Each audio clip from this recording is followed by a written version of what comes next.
Nung nakasampa na ako ng barko, dollars yung income, Mga magkano yung nasulog mo? $10K dollars. Sa lahat ng mga OFWs katulad ko dati, pinaka nagbago talaga sa akin, coach, is nakapag-quit na ako sa job.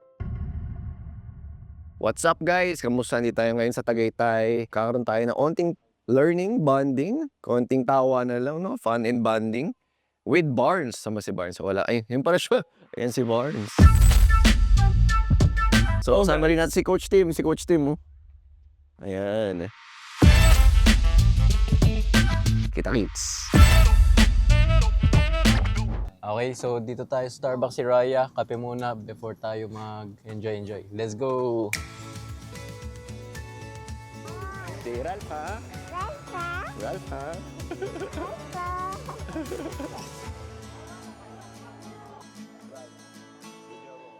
Ayan, so nakahanap namin yung table. So, ayan, magkakasama kami tatlo. Siguro kuha tayo konting background kay Barnes. Especially, maganda yung ano niya, yung pinagdaanan niya so far. As in, sobrang layo ng shift from seaman to forex trader, no? Kamusta yung background mo as pag-seaman?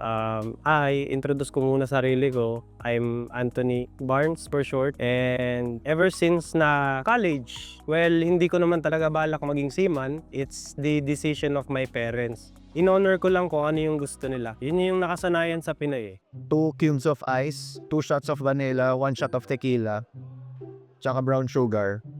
Tamin.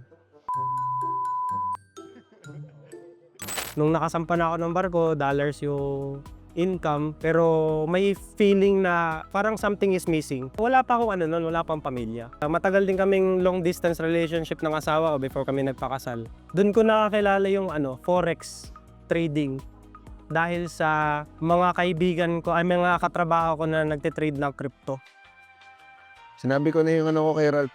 Diba? Extra shot, 2 cubes of sugar, 2 cubes of ice, 1 vanilla shot, caramel macchiato without the caramel. Iced coffee without the ice. Tapos sinabi ko na rin kay Ralph yun na ano, kung ano yung order mo sa Starbucks, yun yung status mo sa buhay eh.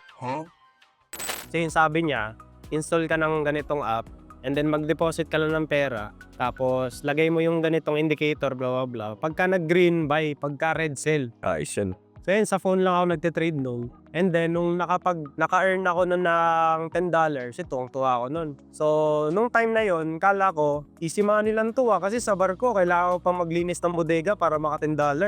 Tapos ayun, parang na-hype ako dun sa $10.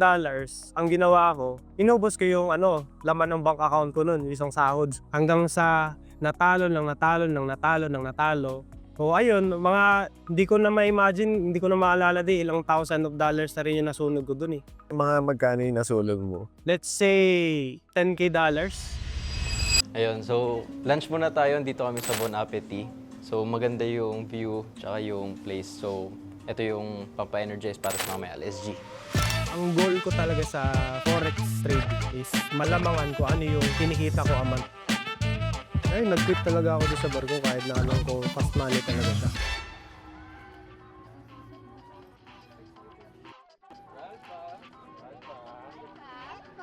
Hinahanap siya. Saan? Saan? Where are you?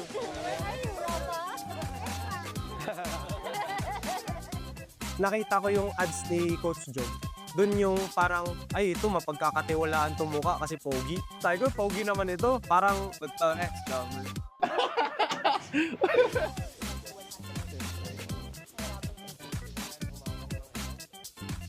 Alpha?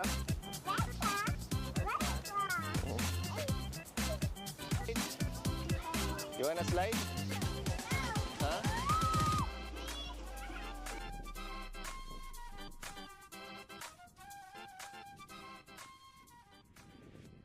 So guys, umuwi muna kami kasi kita nyo naman kayo na basang-basa ako, di ba? Di ako sinamahan ni Barnes eh. Sila lang nag-slide. Para ako nag-swimming na nakapantalon eh.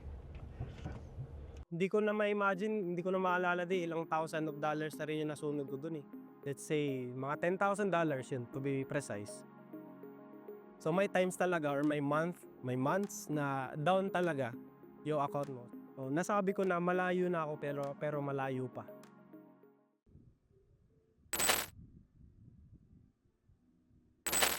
Nung nag-start ako nung sa The 30-Minute Trader, hindi ko lang siya binasa kundi inintindi ko talaga kung ano yung nakalagay doon sa modules. Kasi nga, once you enrolled in the program, sayang din naman yung payment kung hindi mo lang siya yung bang iintindihin. Babasahin, skimming, reading lang. So, dapat bigyan mo rin siya ng effort. Kasi kung ma-effort ka dun sa ginawa mo, may result. Tama. So, ayun yung paano ako naging elites.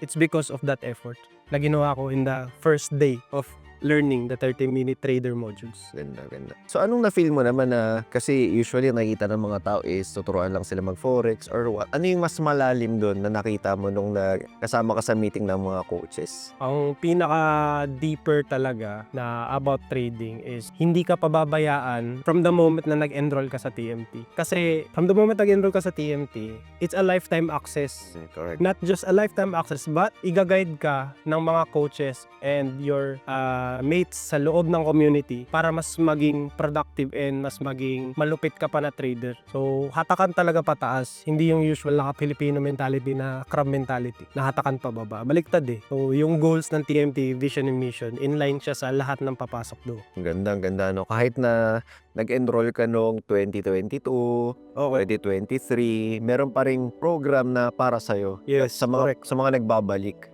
Correct. Tsaka i-add ko rin talaga kasi nga this company is called 30-Minute Trader. So ang pinaka nagustuhan ko na goal is dapat within 30 minutes pwede ka nang makapag-chart, set up ng trades na after that may time ka pa for family, for yourself, and kung ano pang gusto mong gawin for that whole day. So within 30 minutes lang pwede ka na mag-trade, progressive na yung araw, di ba? Hindi siya tulad ng ibang mga traders na tutok talaga sa trades. Dapat every minute meron, ganun. So, na-realize ko rin kasi art and science siya, no? So, medyo yung iba nahirapan nung una na 30 minutes lang. Kailangan ko 2 hours, kailangan ko 3 hours. Ay, yung problema, meron silang ibang work. So, ayaw naman natin na i-push talaga sila na 4 hours, 3 hours sila gawin yun. So, meron siyang art and science na 5 years na namin talagang dinadive deep ng tuloy-tuloy ng rabbit hole para maturo ng sobrang efficient sa mga estudyante. So, ang pinakaya mo ata kasi kaya ka nag-quit din, kaya mo sobrang pinorso ng malupit yung forex trading is yung malayo ka sa family mo. Yes, no? of course, coach. So, malaki nga yung sweldo sa barko, pero ang downside nun, napakalaki ko talaga sa pamilya, and then, once a year ko lang silang nakikita. And then, inuubos pa ng mga trainees, mga certificates. So, kung sa buong 1 year, siguro, weeks lang, nakikita ko yung family ko. And then, through video call na lang. So, ayokong mangyari din sa akin, yung nangyari sa akin towards my father dati, kasi seaman din papa ko. So, ayokong makita ko na yung anak ko lumalaki lang sa picture. Gusto ko na ako mismo yung magpalaki sa anak ko and for my future kids. Ganda. Kaya mo pinorso talaga yung forex, no? Yes, coach. So, mga ilang years naman bago ka nakapag-quit? Kung mga ilang years mo inaral yung forex, nag-ipon. Nag-ipon. Oo. I can say naging mahirap siya talaga at first. Until now, I'm still learning, pero hindi na ako gaya dati na parang nakasaklay pa rin. Kasi nandyan yung mga coaches Nandyan yung mga elites, mga mates, CTTs na willing tumulong sa isa't isa. So it took me about 3.5 years. Ganun katagal kung paano ko siya nagamay. Correct. Tapos nagawan ko ng strategy based on mate formula. So, ano naman yung mga nagbago pa sa'yo, Barnes? Bukod syempre sa trading, diba? Meron bang anything like routine, yung mga lifestyle changes, mga mindset, mga values? Ano yung mga pinaka nagbago sa'yo bukod sa forex? Ang pinaka nagbago talaga sa akin, coach, is nakapag-quit na ako sa job. Grabe, congrats. Yun yung Congrats. nakapag-quit na ako for being a seafarer. Talaga. Pero, I'm not advising anyone na once nandun ka na sa forex trading, mag-bet kayo. You need to have a passive income pa rin. Kasi hindi araw-araw Christmas, coach Hindi araw-araw positive yung PNL mo sa account. So may times talaga or may months na down talaga yung account mo. So you need to have a plan B, plan C para sustainable pa rin or mabuhay pa rin yung family mo in case na walang income sa trade. So ano pa yung mga mindset na nabago sa'yo dun sa, syempre araw-araw tayo dun sa CTT. Oo, Di ba? Araw-araw tayo. So ano pa yung mga mindset, ano pa yung mga tutunan mong iba na pwede mo ibahagi? Yung mga hindi nakikita sa YouTube, meron ka bang naisip? For me kasi, Mm. nabago talaga yung sarili ko nung nag-forex ako kasi it's not all about me. Kasi dati tingin ko sa sarili ko yung like kaya ko na lahat, kaya ko gumawa ng ganito, hindi ko kailangan ng tulong. So, nung nagkaanak ako and natuto ako mag-trade, na-realize ko na it's not all about me but it's about the life and the knowledge you can share towards the future generation. Gusto ko talaga na kung ano man yung natutunan ko ngayon, gusto ko ibahagi na walang kapalit talaga. Ang ganda. Gusto ko makatulong as much as possible na para lahat ng mga tao hindi nila ma-experience kung gaano kahirap kumita ng pera. Ganun, coach. Ganda, no? So ngayon nakaka-help ako dun sa bahay kasi nga lumindol dun sa Bugo, Cebu. Tapos medyo naapektuhan yung sa house namin, nasira yung sa kusina at saka yung sa CR. Yan, nakapag-ambag din ako dun with the help of my siblings. So doon ko nagagamit and at the same time yung misis ko ngayon, buntis, pregnant siya sa baby boy. Doon may funds din ako na kinukuha ko from trading. At the same time, nagpa-fund din ako from my additional income doon sa trading. So hindi talaga siya pure trading lang. So kailangan talaga second source of income. Yes. So ano yung ginagol mo na per month? Kasi yung naging earning ko sa barko, nagre-range siya in between 90 to 100k a month. Peso yun Kasi hindi naman ako OIC, hindi ako officer sa barko. So yung 90 to 100k, nakukuha ko siya through salary tsaka extra income kasi may mga extra kami sa barko. So now, ang goal ko talaga sa forex trading is malamangan ko ano yung kinikita ko a month do sa pagbabarko. So, nasabi ko na malayo na ako pero malayo pa. Kasi nga, long term talaga to na game, hindi siya one time big time na once mag-trade ka, may profit ka, kukunin mo na. Hindi siya ganun sugal yan So either, kaya nga may tayo, risk management na tinatawag. Para alam mo, calculated mo kung gaano kalaki yung risk mong capital. Tsaka kung matalo man, ganito lang kaliit yung losses. So ano naman masasabi mo sa mga tao na nasa fence, kumbaga dalawang isip pa na mag-forex trading or sumali sa the 30-minute trader? Kasi coach, at first, kala ko nga scam yung TMT Yun talaga yung nakikita ko kasi nasa ads lang, nag-a-appear lang siya sa YouTube, Facebook. So, dati kasi nasunugan na talaga ako ng ng $1,000. Let's say, mga $10,000 yun, to be precise. Tinrade ko lang siya blindly through crypto. So, kaya sinumpa ko na yung crypto, sorry guys.